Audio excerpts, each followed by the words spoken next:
अब हमारा आता है रेस्पिरेटरी सिस्टम। रेस्पिरेटरी सिस्टम, इसके अंदर भी एक मोस्ट इम्पोर्टेंट क्वेश्चन होता है कि जो लंग्स है उसकी आउट कवरिंग लेयर हम कौन सी परत होती हैं, कौन सी मेम्ब्रेन होती है, प्लूरा मेम्ब्रेन। ठीक है, आउट कवरिंग लेयर को क्या कहते हैं, प्लूरा मेम्ब्रेन।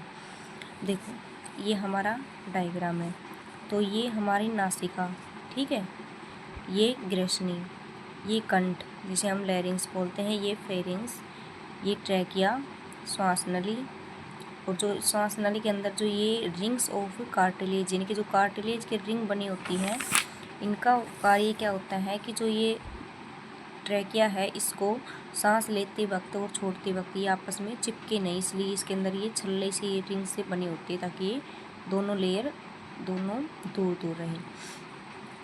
फिर आता है जो ट्रैकिया है, दो पार्ट में बट जाता है, ये कौन सा होता है, ब्रोकियाई यानी कि श्वसनी। फिर ये दो पार्ट भी आगे जाके लंग्स के अंदर और अन्य पार्टों में शाखाओं के रूप में बट जाता है, जिसे कहते हैं ब्रोंकियोलसिस।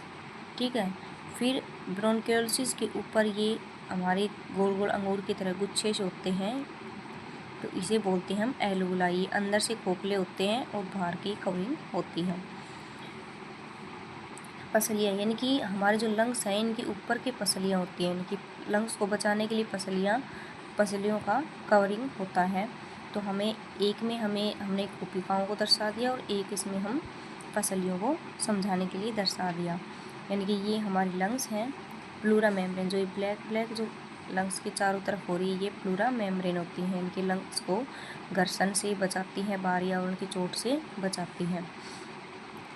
इन सब के नीचे हमारा होता है डायफ्राम, यानी कि डायफ्राम का भी बहुत ज़्यादा रोल होता है हमारे रेस्पिरेटरी सिस्टम, यानी कि रेस्पिरेशन करने में। डायफ्राम होता है ये, जैसे हम सांस को अंदर खींचेंगे तो ये नीचे की तरफ हो जाएगा, यानी कि ऐसे हो जाएगा, और जब हम सांस को छोड़ देंगे तो ये ऐसे ऊपर की तरफ फूल जाएगा, यानी कि लंग्स की धक्का लगाएगा और सांस हमारा बाहर चला जाएगा।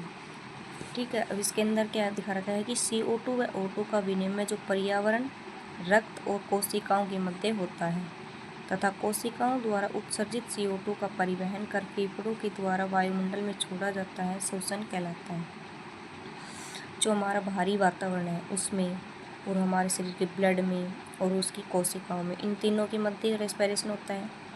ठीक है, कोशिकाओं द्वारा उत्सर्जित CO2, यानी कि जो कोशिकाएं हैं वो जो CO2 को छोड़ती हैं उसका परिवहन फेफड़ों के द्वारा वायुमंडल में छोड़ जाता है, यानी कि वायुमंडल से हम ऑक्सीजन लेते हैं और वायुमंडल में हम CO2 छोड़ देते हैं, तो वो श्वसन कहलाता है। ये एक मार्ग होता है, यानी कि फेफड़े जो है एक मार्ग होता है ब्लड को ऑक्सीजन और CO2 को परिवहन कराने में और प्योर करने में।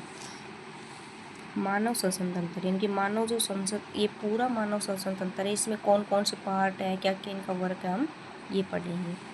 इसके अंदर नसिका, यानी कि नोज, ये जो नोज है इसका क्या कार्य है देखते हैं। यह पहला श्वसन तंत्र है जो बाहर दिखने वाले एक जोड़ी से शुरू होता है। यह एक बड़ी गुहा रूप में होती है, इसके अंदर महीन बाल भी पाए जाते हैं, इनकी बारीक। ठीक है, ये श्वसन यानी कि एक पार्ट है श्वसन अंदर लेने का, इसका मेन कार्य ये है।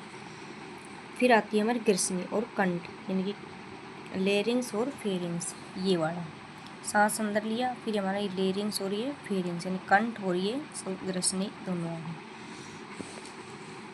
वायु और भोजन का साझा मार्ग है। कंठ सांस लेने में और बोलने में मुख्य भूमिका निभाता है।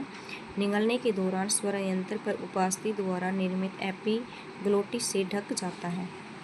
देखो ये यहाँ हमारा एपिग्लोटिस वाल होता है, ठीक है, यहाँ होता है यहाँ, यानी कि जब हम सांस लेते हैं और खाना खाते हैं तो यहाँ एक वाल होता है कि जब हम सांस लेंगे तब हमारा ये इधर खाने की तरफ एपिग्लोटिस बंद हो जाएगा और सांस अंदर चल जाएगा, और जब हम खाना खाएंगे तो सांस की तरफ बंद हो जाएगा, ये इधर बंद हो जाएगा, खुल जाएगा। ठीक है, ये हमारा हो गया। अब हमारा आता है श्वास नली, यानी ट्रैकिया।